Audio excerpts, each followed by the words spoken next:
আসসালামু আলাইকুম গাইস। আজকে আমরা কথা বলবো জিক্সার কার্বোরেটর ডিস্ক নিয়ে।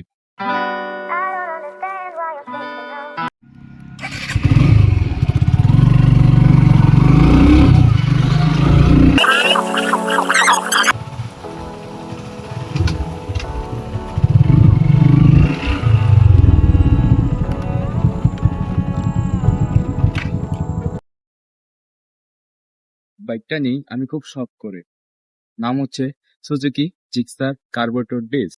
বাইকটি নিয়ে কথা বলার আগে বাইকটির কিছু সিনেম্যাটিক ভিডিও দেখে আসি।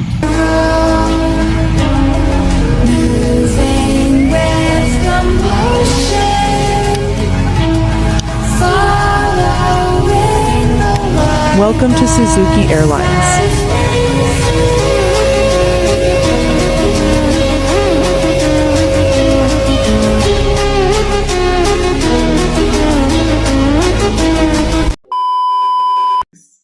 বাসায় চলে আসলাম এবং এই বাইকটা নিয়ে কি কি প্যারা খাচ্ছি চলেন আপনাদের সাথে শেয়ার করা যায়। যে প্যারাটার কথা ফার্স্টে যেই আমি সমস্যাটা পাইছি সেটা হচ্ছে এই বাইকের একটা ভাইব্রেশন আছে। তো আমি প্রথম সার্ভিস দেওয়ার পরে আমি হ্যান্ডেল প্রচুর একটা ভাইব্রেশন ফিল পাইতাম, এটা এখনও আছে। বাট প্রথম খারাপ লাগলেও এখন এটা একটু হাতে বসে গেছে, এটা আমি সমস্যা মনে করতেছি না এখন। ফার্স্ট সমস্যা সেটা হচ্ছে আমার 3000 কিলোতে আমার বল রেসারটা চলে গেছে, ঠিক আছে। তো এখন এটা লুজ করা আছে, এখন এটা সমস্যা না। অ্যান্ড সেকেন্ড সমস্যা হচ্ছে আমার ইঞ্জিন প্রচণ্ড পরিমাণ হিট হয়, মানে বলার বাইরে, এবং এটা পুরো একটা গন্ধ ছুটে, খুব প্রচণ্ড পরিমাণের একটা পুরো একটা গন্ধ আসে ইঞ্জিন থেকে। বাট এখন এই বাইকটা দেখে অনেকে বলতে পারেন যে বাইকটা কি ভাই ওয়াশ করেন না নাকি?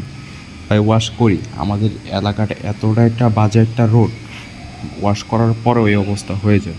বাইক ওয়াশ করে আনতে আনতে এই অবস্থা হয়ে যায় ভাই, কী বলবো আর। এখন অনেকেই বলতে পারেন ভাই এগুলা তো কমন প্রবলেম, সব বাইকই হয়। তো চলেন একটা আনকমন প্রবলেম দেখাই আপনাদেরকে। তো এটা পিছনে যে ডিস্কটি দেখতে পাচ্ছেন, এটা না করছি অ্যাক্সিডেন্ট, না করছি, না কেউ এসে লাগাই দিছে, তারপর এটা টাল হয়ে গেছে ভাই। তো এখন আপনারাই বলেন, মাত্র 5300 প্লাস একটা চলা গাড়ির অলরেসার চলে গেছে, গাড়ি প্রচন্ড হিট হয়। সার্ভিস সেন্টারে গেছিলাম ভাই, তারা বলে যে এই গাড়ি নাকি হিট হয়, মানে প্রতিটা গাড়ি নাকি হিট হয়, বাট এত পরিমাণ হিট আমি কখনো পাইনি কোনো গাড়িতে। এবং আরেকটা যে সমস্যাটা হচ্ছে আমার চেনটা প্রচন্ড পরিমাণ বাউলি মারে, যেটাকে বলা হয় একবার বাম সাইডে যায় একবার ডান সাইডে আসে। তারপর যে সমস্যাটা আমি পাচ্ছি এখন সেটা হচ্ছে পিক আপ পায় না, এক্সিলারেটর পায় না, দেওয়ার পরে গাড়ি অফ হয়ে যায় বারবার। দেন আরো কিছু সমস্যা আছে, যে পরলেসারটা চলে গেছে, পিক আপ পাচ্ছে না, ইঞ্জিন হিট হচ্ছে, এবং অ্যাক্সিডেন্ট করিনি ভাই, তারপরেও আমার ডিস্কটা টাল হয়ে গেছে। অ্যাক্সিডেন্ট করিনি বা কেউ এসে একটা কথা হচ্ছে, এত পুক্ত একটা জিনিস যদি হয়, অ্যাক্সিডেন্ট করার পরও টাল হয়ে এটা বোঝা যায়, বাট অ্যাক্সিডেন্ট না করার পর কিভাবে টাল হয় ভাই, এটা আমার একটু কেউ বলেন। না করলাম অ্যাক্সিডেন্ট, না কেউ এসে লাগাই দিছে, তারপর এটা টাল হয়ে গেছে। হ্যাঁ, এরপর আমি এটা সার্ভিস সেন্টারে নিয়েছিলাম। আমার বাইকটা কেনা হয়েছে উত্তরা মোটোজোন থেকে।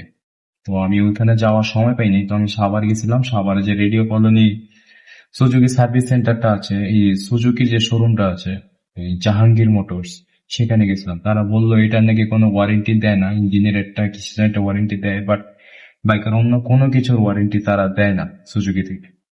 তো ভাই এই জিনিসটা যে নষ্ট হইলো, আমি অ্যাক্সিডেন্ট না করার পরও জিনিসটা নষ্ট হলো, এটা কি কোম্পানি দেখবে না? তো এখন এটা চেঞ্জ করতে গেলে তো কতগুলো টাকা লাগবে, তো কেন আমি শুধু শুধু টাকাটা এখন নষ্ট করতে যাবো কোম্পানির জন্য, আপনারই বলে। অনেক প্রবলেমে আছি ভাই এই বাইকটা কেনার পর থেকে। সর্বশেষ যে কথাটা বলবো ভাই আপনাদেরকে, যাদের অনেক টাকা আছে, সে গাড়ির কিছু হলে চেঞ্জ করে ফেলতে পারবেন, ঠিক করে ফেলতে পারবেন, তারাই ভাই জিক্সার বাইকটা কিনেন। বাট যারা আমার মতো গরিব মানুষ, তারা এই বাইকটা কিনেন না ভাই, অবশ্যই আমি মানা করতেছি নিজে থেকে, এই বাইকটা কিনেন না কেউ। হ্যাঁ, বাইকটার অবশ্যই অনেক কিছুই ভালো ভাই, রেডি পিক আপ ভালো, বাইকটা কর্নারিং করে মজা আছে, চালায় মজা আছে, বাট মেইন যে জিনিসগুলো, এটার জন্যই ভাই বাইকটা এখন চালায় মজা পাওয়া যাচ্ছে না। চেন থেকে সাউন্ড আসে, ইঞ্জিন হিট হয়, কি বলবো ভাই, আসলে বলার মতো ভাষা নেই। আজকের ভিডিওটি ছিল এ পর্যন্তই, দেখা হবে পরবর্তী কোনো ভিডিওতে।